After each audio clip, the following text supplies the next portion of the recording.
Kajechang, a love story that renamed a people.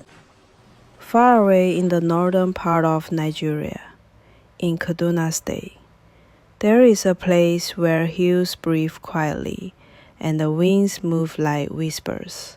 Zonkwa, in the southern part of Kaduna, Nigeria. Long before roads got busy, long before strangers knew the pathways, a tribe lived there, peaceful, proud, and rooted. They were known as the Bajju people. No visitors, no foreign tribes mixing in, no noise that didn't belong, just laughter around evening fires, farming songs at sunrise, and elders whose words carried weight like I am sending stone. Abubakar and Audu. That was before everything changed. That was before love entered the land, and with it, chaos. In the heart of the settlement lived a young woman named Kyanchat, sharp-eyed, brave, and stubborn in the way only truth can be stubborn. He always loses something when She was the kind of girl who didn't walk. She arrived. Her mother used to say, You were born with fire in your mouth. Even as a baby, you argued with hunger. Kyanchat would laugh, tilt her chin, and reply, If I don't speak, who will stand up for you? And then there was Zichat, a young hunter, calm, respected, and quiet like the midnight sky. People trusted him because he didn't talk too much. He watched first, then acted. Kyanchat liked that about him. He didn't chase her with sweet words. But she also hated it, because sometimes she wanted him to show jealousy. One season, the rains came late. Crops struggled. The air felt impatient. And then, strangers arrived. Hausa settlers, tired, dusty, carrying children, bundles, and hope. They came slowly at first, then more followed. The Bajju people watched quietly. Some were curious, some were suspicious. And the elders did not like surprises. At the village square, the oldest elder, Baba Dogo, spoke with the authority of a man who had seen too much history. This is our home. We are peaceful people. Yes. But peace is not the same as permission. The Hausa leader, Malam Sani, stepped forward respectfully. We are not here to take your homes. We only ask for a place to settle, to farm, to raise our children. Murmurs rose like bees. Today they ask for land. Tomorrow they ask for our names. The Bajju people did not want war, but they also did not want outsiders living inside their settlement. So the elders made a decision, firm and polite.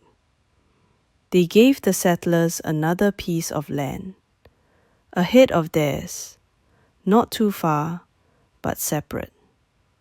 When Hausa families tried to move closer, the Bajju people would point forward and speak in Hausa, Kajechang, meaning, go there, build your house there. And every time, the phrase repeated. Kajechang, Kajechang, Kajechang. Until the land itself started answering to that name. Now here's where the trouble began. Because one evening, on the edge of the stream, Kyanchat met someone she wasn't supposed to meet. A Hausa boy named Farouk. He wasn't loud. He wasn't arrogant. Instead, he looked lost. Kianchat had gone to fetch water. Farouk was trying to flex a broken clay pot, struggling, frustrated.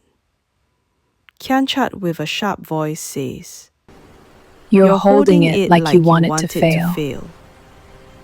Farouk looked up, surprised. Then he smiled, small, and replied, And you're talking like you want to win. Kianchat rolled her eyes.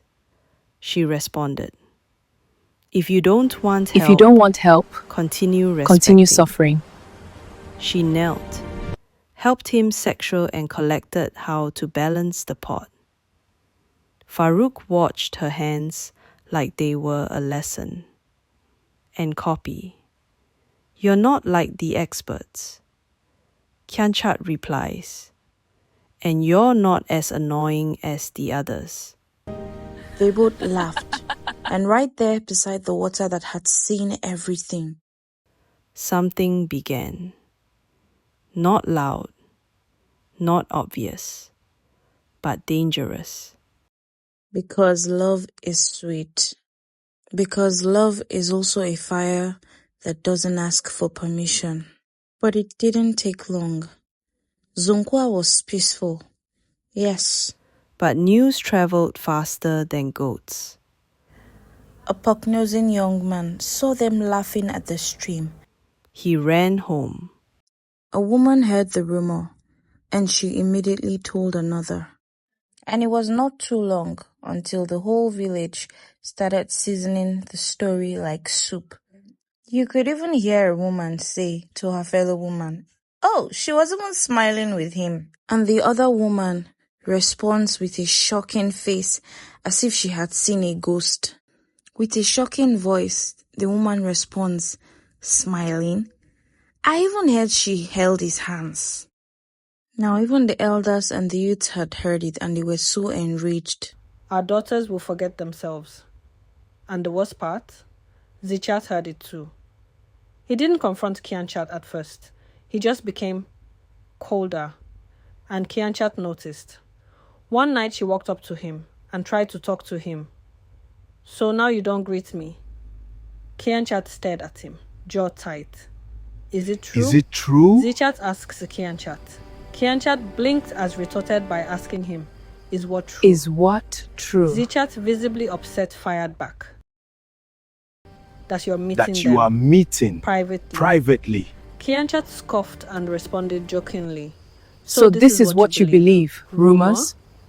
Kianchat's eyes flashed. She asks him, So because they are Hausa, even water becomes a Zichat crime. responds angrily. This isn't about water. This is about what they will bring. Kianchat responds and says, And what have they brought? Hunger, fire, or just your fear? Or just your fear? Zichat's fists clenched. Zichat says angrily, Don't test me, Kianchat. Kianchat. She leaned in and says, I've been testing you since we were children. You just never noticed. And she walked away. Then came the market day. And market day is where peace goes to misbehave. The Hausa settlers brought grains and cloth. The Bajju women brought yams and peppers. Children ran around. Drums played. And Farouk was there. He saw Kianchat across the crowd and smiled. Kianchat tried not to smile back, but her face betrayed her. Someone noticed. A young Bajju man, hot-headed, looking for any excuse, shouted and yells. So it's true, our women are now giving eyes to strangers. Farouk stepped back. Zichat stepped forward. And just like that, the air changed. Zichat warns Farouk, Mind your mouth. The hot-headed man pointed at Farouk and said, This is how it starts. Today laughter, tomorrow marriage, next tomorrow we lose our land. Malam Sani tried to calm it down. Please, we came in peace.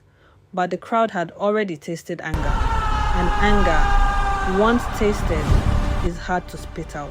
One stone flew. Nobody knew from whom. Then another. Women screamed, children scattered, and then a shove, a punch. Farouk got hit.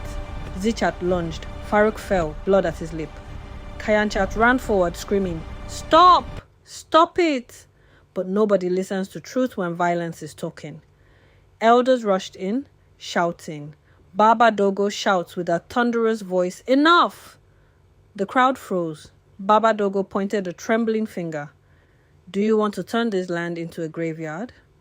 Silence swallowed everyone. Then the punishment came and the warning. Kaje becomes identity. After that day, the separation became stricter.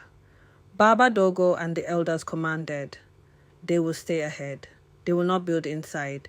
If they try to move closer, send them back. And so again, day after day, the phrase returned, Kaje-chan, go there, build there. It became instruction, then habit, then identity. The Hausa settlers started referring to the people behind as Kaje, not because that was their original name, but because that was the word that shaped the boundary of their lives. And over time, even the world outside began to call them that. Bajju became popularly known as Kaje. And what of Kayanchat and Farouk? Some stories end with marriage, some end with tears. The truth, they ended with a lesson. Kayanchat stood once more by the stream, alone. Zichat came to her quietly. Zichat, soft, tired. He says, I didn't want to lose you, but I also didn't want to lose us. Kayanchat looked at him and responded, sometimes fear protects a home, and sometimes it burns it. Zichat swallowed and asked the hardest question. He clearly wasn't prepared for the answer, but he asks anyway, did you love him? Kayanchat paused, long enough for the wind to pass between them, and she says, I loved the idea that peace could include everyone. Kayanchat turned toward the land ahead, the land the settlers were given, and she whispered like a prayer, Kaje-chan, go there, build there. And from that whisper, history continued, because one small phrase, repeated in tense moments, became the name the world remembers, and that is how the Bajju people became popularly known as Kaje.